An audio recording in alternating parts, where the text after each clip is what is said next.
আসসালামু আলাইকুম প্রিয় ভিউয়ার্স, কৃষিজের অন্তরে ইউটিউব চ্যানেলের পক্ষ থেকে জানাচ্ছি আন্তরিক প্রীতি ও শুভেচ্ছা। আসলে আজকে আমি দেখানোর চেষ্টা করব যে কখন আমি ভেড়াগুলারে ঘরে তুলি, কি আসো বিষয়। তো দেখেন, মানে ভেড়াগুলা যতক্ষণ মাঠে থাকে ততক্ষণ আমি খাওয়াই। একবারে সন্ধ্যার সময় মানে যতক্ষণ দেখা যায় ততক্ষণই ভেড়াগুলা খায়। আর আপনারা যারা ভেড়া লালন পালন করেন তারা অবশ্যই জানেন যে ভেড়া কিন্তু সন্ধ্যার সময় বেশি খায়। যদি লালন পালন না করেন সেক্ষেত্রে হয়তো বা জানবেন না, যখন সন্ধ্যা হয় তখন কিন্তু প্রচুর পরিমাণ ভেড়া খায়। আর যারা আপনারা ভেড়া লালন পালন করবেন তাদের উদ্দেশ্যে আমি কিছু কথা বলি। যখন সন্ধ্যার সময় নেবেন, যদি সিপা চাপা থাকে বা জংলা জুবজার থাকে, সেক্ষেত্রে ভেড়াগুলারে ভালোভাবে মার থেকে পরিবেশ মানে লক্ষ্য করে তারপর নিতে হইব। যদি মনে করেন বাইচান্স একটা ভেড়া থেকে যায়, সেটা কিন্তু আর আপনি পাবেন না। যাদের হয়তো একটা বা দুইটা বা তিনটা চারটা পাঁচটা 10টা 20টা 30টা, তারা হয়তো বা লক্ষ্য করতে পারবেন যে হ্যাঁ মাঠে লইছে কিনা। কিন্তু যাদের মনে করেন যে 70টা 80টা 100টা 90টা ভেড়া আছে, তারা কিন্তু আসলে বলতে পারবে না যদিও একটা থাকে বা 2-3টা থাকে, কারণ সবগুলারে একসাথে মানে লক্ষ্য লাগতে পারে না।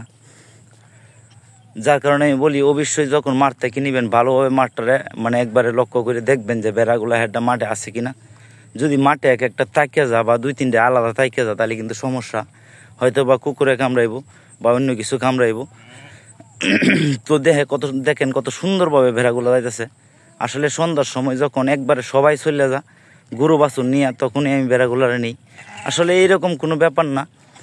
মূল বিষয় হলো যখন মনে করেন যে ওদের খাওয়া দাওয়া শেষ, তখন ওরা অটোমেটিকলি চলে যাব মাঠ থেকে বাড়িতে চলে যাব। তো দেখেন মানে একবারে সন্ধ্যা, আসলে কিন্তু মাগরিবের আজানের অনেক পরে আমি ভিডিও করতেছি, ক্যামেরাতে কেমন বাসে সেটা আমি বলতে পারবো না। আর এখন আমাদের এদিকে কিন্তু প্রচুর পরিমাণ মানে গরু সারে বা আবদ্ধ অবস্থায় রাখে, সেক্ষেত্রে ভেড়াগুলোর একটু অবজারভেশনে বা লক্ষ্য রাখতে হয়। যদি গরুর ফালের সাথে নিই তাইলে হয়তো একটা ভেড়ার ট্যাঙ্গে ব্যথা পাইলে পাইতেও পারে। যার কারণে আমি যখন গরু বাছুর নিয়ে যা তখন নিই, বা অথবা গরু বাছুর নেওয়ার আগে নিই। যেহেতু আজকে মানে ভেড়াগুলোর একটু পরে ছাড়ছি ঈদের দিন, সেই কারণে আমি একটু পরে নিতেছি। তো দেখেন ভেড়াগুলো কত সুন্দরভাবে নিতেছি আর কি। আর যদি কেউ ভেড়া লালন পালন করতে চান, যদি কোনো মানে পরামর্শ বা যুক্তি নিতে চান, তাইলে যদি আমার দ্বারা যতটুকু সম্ভব ততটুকু আমি আপনাদের হেল্প করার চেষ্টা করব।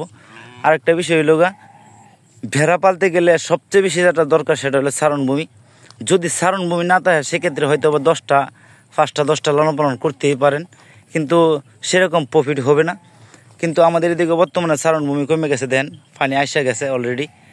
তো চারণভূমি যত বেশি হবে ততই সুবিধা। আর যদি চারণভূমি আপনার বেশি হয়, মানে বেড়া ফালার এর চাইতে আর বিকল্প কোনো কিছু হইতে পারে না। আর বিশেষ করে বেড়া ফালার জন্য গাং ফার যদি হয়, এরকম গাঙ্গের ফার বা নদীর ফার, তাহলে সবচেয়ে বেশি সুবিধা হয়। কারণ সব কিছু যদি ফসলের জমি হতে হয়, তারপর আপনি এই গাং ফারটা বা নদীর পাড়টাতে অবশ্যই খাওয়াইতে পারবেন। নদীর পাড়ে কিন্তু প্রচুর পরিমাণ ঘাস হয়, যেহেতু সন্ধ্যা হয়ে গেছে তখন হয়তো বা আমি দেখাইতে পারতাছি না যে বেড়াগুলা কেমনে, যে নদীর পাড়ে কীরকম ঘাস আছে। দেখেন নদীর পাড়ে কিন্তু প্রচুর ঘাস, আসলে সন্ধ্যা হয়ে গেছে একবারে।